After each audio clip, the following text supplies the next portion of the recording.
whole deal fell through and it got really sour between them with like a business thing. But they pointed out that Ken at no point raised his voice and was actually cordial to the entire thing and extremely polite, forgiving, and they ended up working together later on down the road because of how professional Ken was. His professionalism was legendary, so much so that even with all the business things falling apart between the two orgs, Ken was able to just stand out and still make things happen because of him just being such a good guy. Lucy. So everyone came to bat for Ken. Those are my Even though footprints. Alan had wrote like 6 paragraphs detailing a horrible, horrible character assassination of him, Alan is the only one that has anything negative to say about Ken, which is a little odd. Here's me talking to Alan about how running to Nintendo and banging on doors about the broadcast rights is potentially an existential threat to the entire scene. Oh, this is actually the continuation from one of the screenshots Alan posted because it's still talking about broadcasting rights in the gray area. Where are we coming in here? I hope they don't. That'd be pretty counter every single event. I don't know what they're thinking right now, but yeah, that could get rough in some situations. I hope not. So this is him acknowledging the Nintendo broadcasting debacle that was briefly talked about in Alan's statement. Jesus, this is so much back and forth, people taking notes and talking to each other here. In that call, Alan threatened BTS multiple times. I reported the threats as the call was happening directly after the LB. My boss is the fact that he was not on the call, but there was... Hello and welcome, Monsieur Troglodytes, and welcome to my stream. Today, we're going to be restocking the supermarket and There's no hard proof on either side. Panda themselves issued a statement saying they regret Alan threatening BTS, yet he completely denies it happens here. I don't accept your apology because even here you don't actually apologize. You even say accept Kin and only admit the conversation was perceived wrong. That is a fair point. In Panda's official statement, they acknowledged what Alan did and why it was bad. Well, not why it was bad. They acknowledged Alan did threaten BTS, but it looks like Alan is saying that didn't happen and he doesn't even know who LD is, which is a weird angle to play. I have not been publicly and privately turning people against Panda for months. I've simply been telling the honest story of what happened, which was threats and bullying by Panda his own org. Threats and bullying that Panda his own org admitted to happening. I will say, there's no like verbal proof either side is going to have here. I don't think there's any recorded call. Taking notes of what happened on either side is completely unreliable evidence. Because let's say I'm in an argument with someone or I'm talking to someone I really don't like, I can easily just be like, I'll just take some notes right now about shit that's not happening in order to use this later if I have a reason. And there's no way to actually fully communication, even literally type anything. Like you can't put all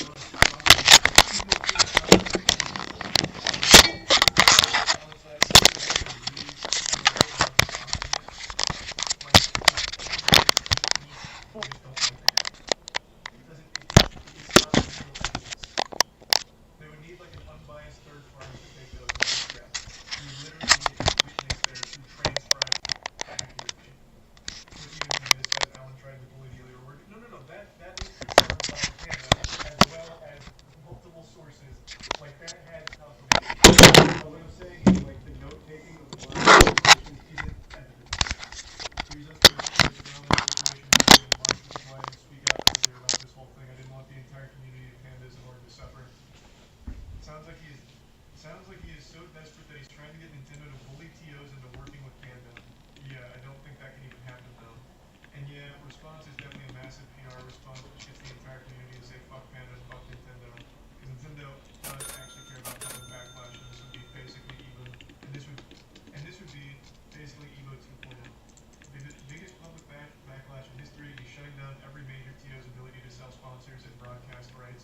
Yeah, it's the death of the competitive stream smash. This is them talking about like this could happen with the way Alan was behaving, I suppose. This is just hearsay. Yeah, there's so far Alan submitted no proof. The only proof he's had is that BTS didn't respond to him, but both sides are acknowledging that their conversations together were not productive and they were not friendly. They were not good conversations. So it makes sense BTS wouldn't respond to Alan going forward.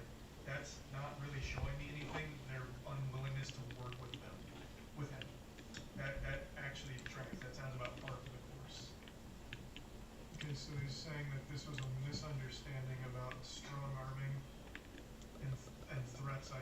extension that he was excited to talk about it and maybe didn't convey it properly, which I guess. But Panda said that they were aware of a way that Alan conducted himself that was unprofessional and not good. It doesn't sound like a misunderstanding. If it was a misunderstanding, I feel like Panda would have been much more on that train of, no, Alan never meant anything by this, it was a misunderstanding.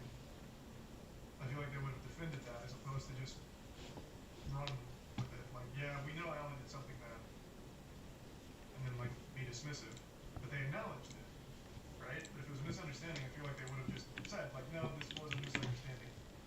I guess maybe at that point, like, the Panda PR team wasn't talking with Alan, so I'm trying to give, like, a really charitable interpretation of it, because he's saying something very different than what Panda themselves was saying with that. I would be very inclined to believe this statement. We get 10% of a much bigger pie. We don't want the full pie. If he wasn't asking for exclusivity, though, right? He still hasn't explained why it was exclusive because it's redacted information in here. I guess that's like a super secret thing. But there had to be like a really good reason for it to be exclusive because that's like the exact opposite of we don't want the full pie. Big question we get all the time is what is Nintendo providing that makes the partnership worth it? I don't even care what he says going forward. What are they providing? Fucking nothing. Them just being there in an official capacity is more than they've ever done, and it takes a big headache away of like, will this get shut down by Nintendo? Maybe they do more than that, but all they need to do is just like sign off on it. Like that's all they've ever had to do, just sign off on it, and if they like it, man, maybe even put like some money and like prizes behind it or some shit. I hope he addresses the reasoning of not giving the Smash World Tour license being health and safety related. I'd really like more insight on why that decision would be getting made, but I guess Alan might not be the one to go on it.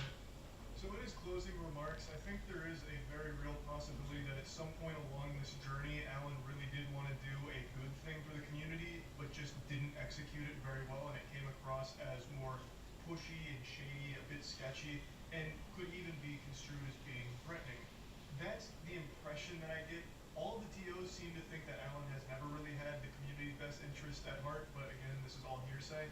I do think there is a possibility that Alan did at some point want this to be a net positive for the whole community, but went about it in a poor way, and it ended up being a overall bad thing that eventually landed us in this situation. But I still think the party most at fault is Nintendo, obviously. If Nintendo had just been more willing to work with the entire community over the last fucking decade or so, we would have never been in a position like this. If they were just more willing to actually get involved in this scene and just at least give their official blessings to other organizations running their tournaments, this would have never been something that even unfolded. There wouldn't have been like some kind of power trip or greed in this regard. I'm sure greed would have always been present some way, but in some way or another. But it would have been a lot more conducive to a healthy tournament environment. So I still think Nintendo is the biggest party at fault here, but of course, absolutely things with Alan must have gone very awry. Talking about how lit the finale would have been. Wawa's up and ready for you every morning with fresh coffee, hot sizzlers, and more. Mornings, made easy. It's the Ashley President's Day sale going on now. Feel the freedom to pick your best breasts ever with up to $200 off adjustable bases. Plus, you can snooze now, pay later. 0% interest for 60 months. Better sleep has never been so close. And for a limited time, receive a $300 coupon with the purchase of a premium mattress. With tons of brands to choose from, customizing your sleep has never been easier. Shop in-store and online today, only at Ashley. The excellence of driving a Buick is matched by the excellence of the dealership experience. Own a Buick. Get 0.9% APR, plus cards eligible non-GM owners get $3,000 purchase allowance on this Encore GX. That's 10% below MSRP. Would have had arcade games, a carnival section, blackjack, hookers, gotcha machines, and crane games. God damn. And completely free. Woo. They gained the destruction of one of their competitors. I think everyone still has this really bastardized idea of how this ecosystem has worked, at least as I understand it. Even in Alan's statement, he's talking about how he always wanted to symbiotically work with the community. That's been the norm in the Smash scene, since it's all grassroots. Everyone succeeds together, or they all fail together. Like, it's not. I've never seen them viewing each other as competition where they want others to fail, because it helps them when they don't fail. Like when Panda was doing well, BTDC was doing well, BTS was doing well. When one of them was struggling, the other two considered struggling. Like they all like they all needed to work together. It was always right. I think the most important thing, like again, all of this is hearsay. Like there's no hard proof of anything from either side, except from Smash World Tour, their side from Nintendo. They do have all of those receipts. Like they do have that. That is all hard evidence. Everything else is hearsay at the end of the day. But the two big things here is in Smash World Tour statement as well as what LD posted, there's nothing that's been factually proven incorrect. In Alan's statement, there are two factually just blatantly wrong things that he says that are provably incorrect. And one of them's huge, because it's what he put as like the linchpin of his statement of Smash World Tour maybe being a gambit. It's where he said, I've been recently informed the main hotel in San Antonio listed in the Smash World Tour Discord did not have any pre-existing block or any expectation of large groups this weekend, and there was no block cancelled since they never existed. That is provably incorrect. Taking notes of verbal conversation is not evidence. That's not substantiated stuff. Like you can say anything there and claim that you were taking notes during a conversation. It's what Alan's done here with his notes. Ken also took notes about it. Wait, when did you have an Peter attitude? said he'd be completely lying about what actually said there as a way of having like a little This bit of morning what you're saying? lines if they ever needed. Yeah. It was a Oh, come on, man. transcript he wrote. I could have like right now I can say the conversation you and I are having is you confessing to a crime and like, wow. You know that's not true. User in chat said, oh my god, he buried the body underneath the pavement. Like, it's useless. Just because you say Yeah. what happened, it's worthless. Yeah, but An unbiased third party that is You know, described. I'm gonna play Supermarket Simulator, Like, I just don't put stuff obviously, like, I took notes around but about first, it, I think I'm gonna try to do you can't prove it. a Rimworld That's why it's just hearsay. on the hardest difficulty. John, it just I don't proves know, you're though. talking about it back then. Oh, you're talking about Ken's tweet. Jesus. Yeah, his You know what I mean? Naked in Brutality, hardest difficulty. about Alan and his Yeah. behavior all the way back in March. So That pretty is- driving I on the thought you were trees talking of about the Stalin. characters. That is a fair They do? use of Oh wait, actually, Alan and, I need to hang up LD. because my phone's on like Ken 10 and for LD some. were talking about Yeah, Alan all the way back in definitely March. I hang don't up like to then. die. I mean, I don't have to need it, but still. Yeah, try to find a charger at work. Ask around. Okay. This is just a conversation the two of them Alright. had in March. I love you. That's fair. Okay, love you. Holy shit, this is actually Alright, from goodbye. the TO of Genesis giving a character witness statement on Alan. Rimworld. And this is, as I just learned, Genesis is like an official licensed partner with Nintendo, or at least has been. Got some shit to say, not going into detail. From the very first moment Alan opened his mouth. Yo, yo. Nothing but snake-like Welcome to the stream. shit in Harry Potter. Yo, yo. Welcome, welcome Parcel Tongue, my man. It's to the called Parcel stream. Tongue. That's aggressive. Nice.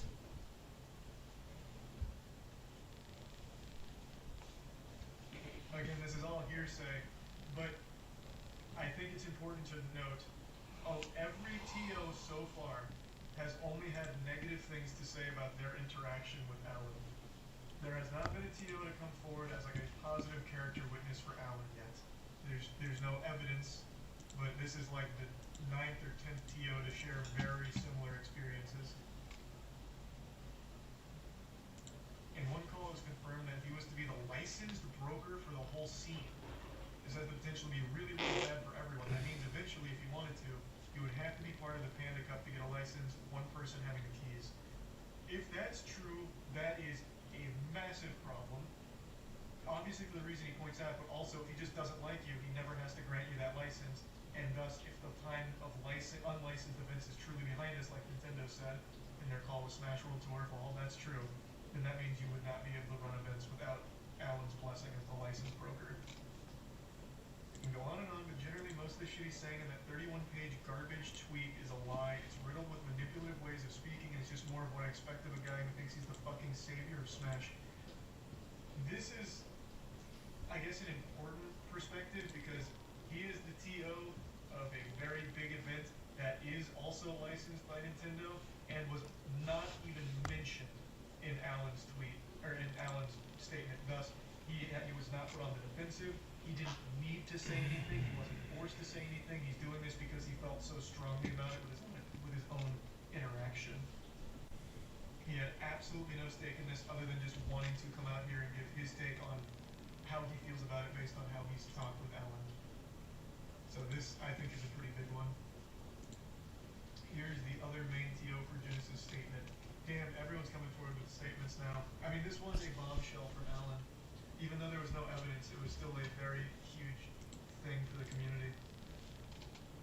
So, Crimson Blur is standing up for Ken as a character witness for how they've worked together. To add on to this, I'd like to cite a situation that happened between Genesis and BTS that Ken could have completely thrashed this over privately and publicly, but didn't really even get mad or remotely raise his voice. So this is them defending Ken in what was a very aggressive stance from Alan against Ken.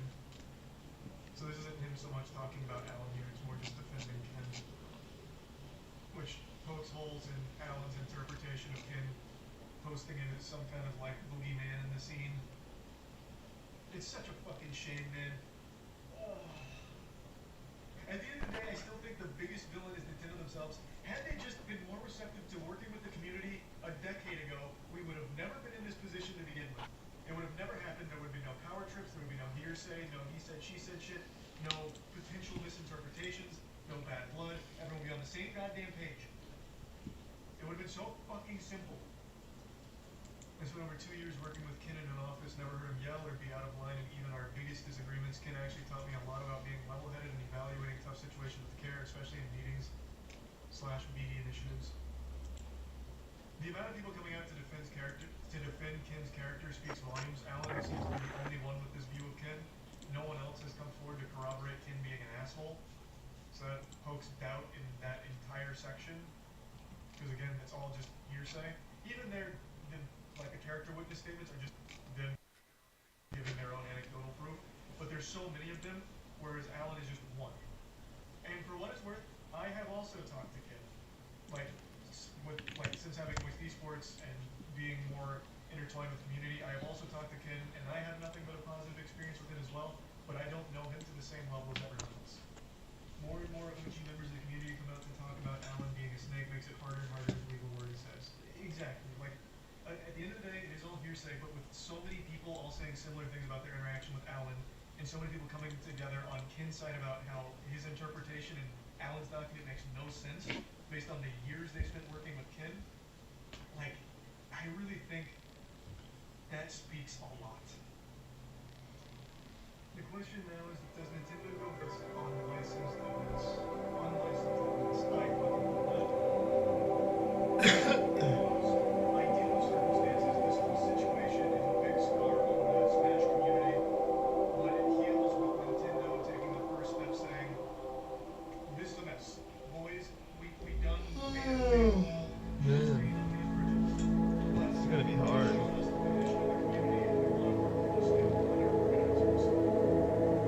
I don't see that happening. I certainly don't see it happening.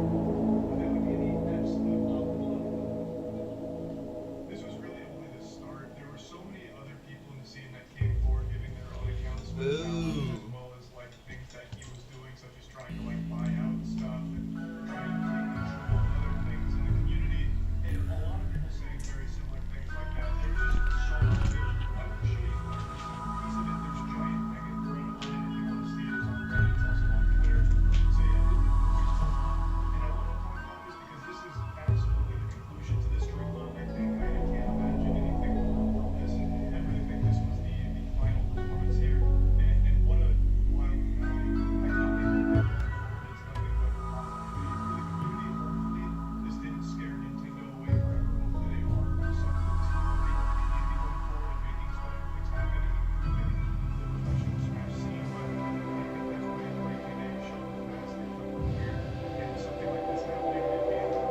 Forgot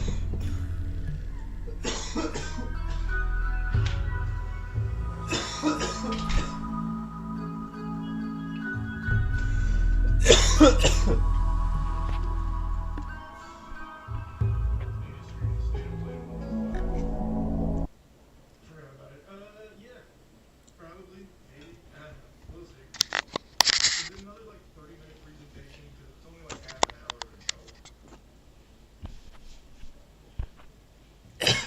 Good mythical morning.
Majumbo! There he is. Look at that. Your name's up on my screen. You're the boy.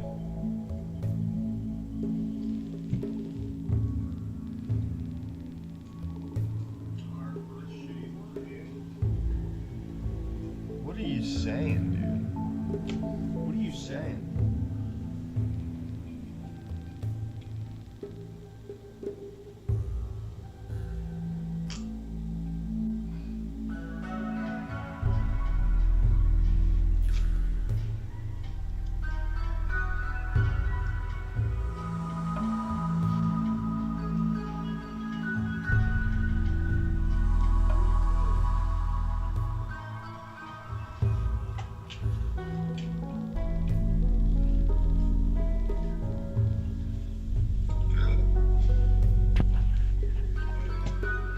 Anything about Civ 7? I'm not a big Civ guy, so I wasn't really keeping up.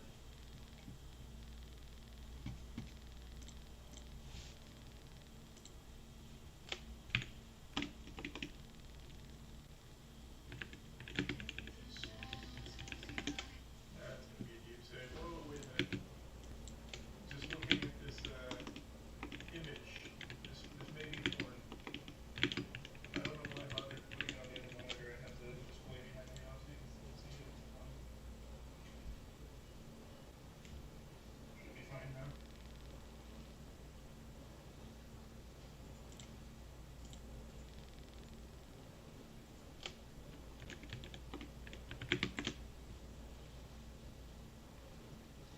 It says the Immemorial Order 2 Sisters of Darkness, primarily a spooky atmospheric first-person walking sim that doesn't take itself too seriously.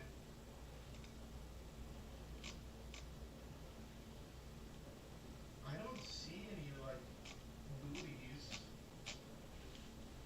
This might be safe. This looks like it could be kind of fun.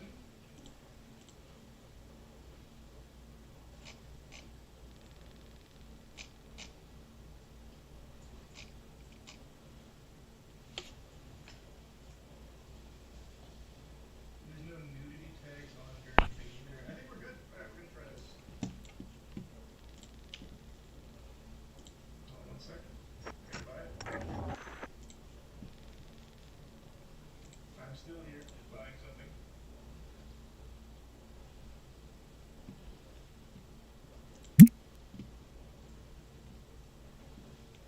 You trust that it has no nudity? Yes. If you can't trust the Immemorial Sisters, who can you trust?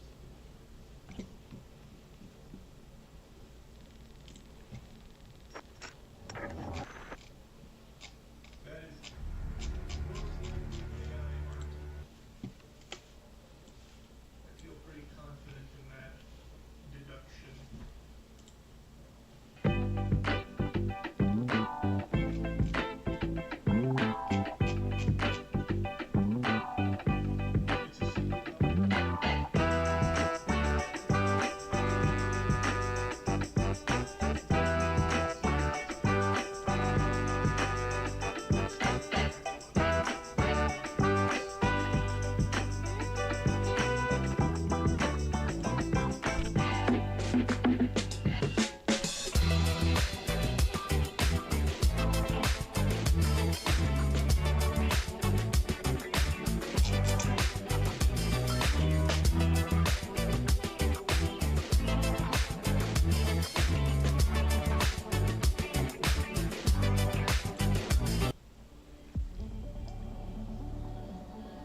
Prometheus, where it all fell apart.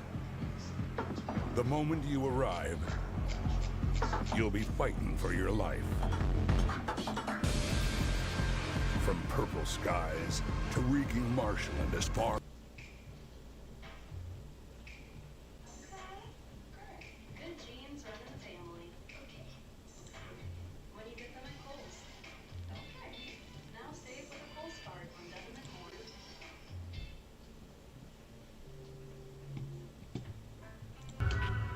Alright, guys. I have to lock in to this.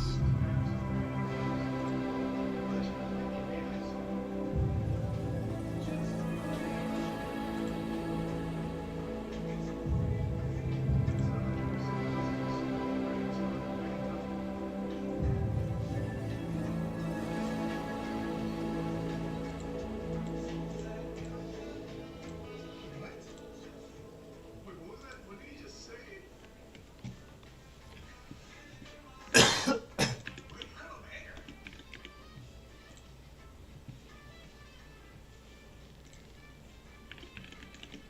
Full flat ganja, I think was the lyrics. Did he?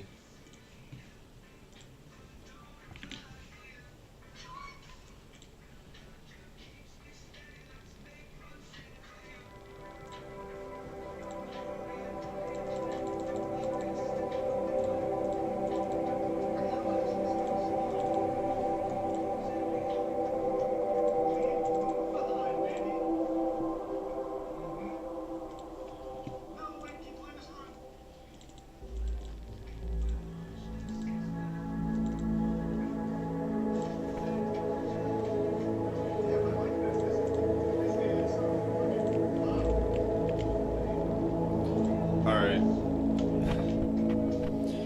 So we're streaming it to the public eye. We're recording it for documentation purposes.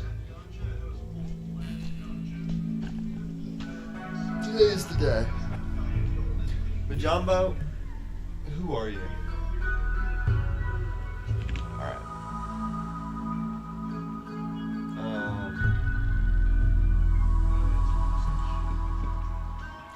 This